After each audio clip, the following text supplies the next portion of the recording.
The existence of hemp can be found throughout recorded history. Food, medicine, elixir, textile, hemp is thought by some to be the first crop domesticated by our ancestors. In ancient India, it was blended with milk and spices into a drink believed to aid digestion, relieve fever, and ease dysentery. Some thought it made the body more alert, calling it the nectar of the gods. Beginning in the mid-1800s, hemp oil was a natural part of the American pharmacopoeia, prescribed for everything from cramps to chronic seizures. After the 1930s, taxes made hemp too expensive to grow, and farmers mostly abandoned the crop. Hemp became more scarce. Cannabinoids all but disappeared from the food chain, and Americans became deficient in cannabinoids. Cannabidiol is a naturally occurring chemical compound found in plants like echinacea, flax, and of course hemp. In this form, it's referred to as a phytocannabinoid. But plants aren't the only source. Cannabinoids also exist in the human body and can even be found in breast milk. Some researchers contend they play a critical role in early childhood development. Regardless of the source, cannabinoids work in conjunction with the body's endocannabinoid system, also known as the ECS.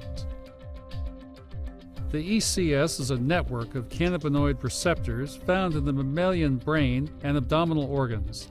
This system plays a key role in regulating many natural functions, including mood, sleep, and appetite. Present from even the earliest stages of fetal development, the ECS predominantly consists of endocannabinoid receptors located in both the central and peripheral nervous systems. CB1 receptors in the central nervous system combine with the brain's nerve cells to help regulate the body's biochemistry.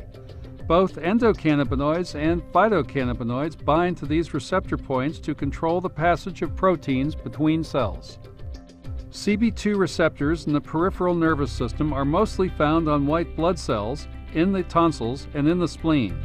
Cannabinoids that bind to these sites help modulate the immune system response to disease and injury. Research has shown that cannabidiol has the potential to reduce inflammation and protect critical cells against oxidation. However, with a lack of cannabidiol in the food supply and the tendency for endogenous cannabinoids to degrade within the human body, most people are deficient in these important compounds. This absence of cannabinoids has led researchers to establish a condition known as clinical endocannabinoid deficiency syndrome. A diet rich in phytocannabinoids, such as high-concentration hemp oils and hemp seeds, may offset this deficiency. The discovery of cannabinoids and the endocannabinoid system has forced the scientific community to rethink how many of our most debilitating diseases function and how to treat them. As it turns out, so many of us are deficient in this fundamental substance that plays a key role in keeping our bodies balanced and healthy. These receptors are an intrinsic part of who we are, leading us to ask, are we starved of cannabinoids?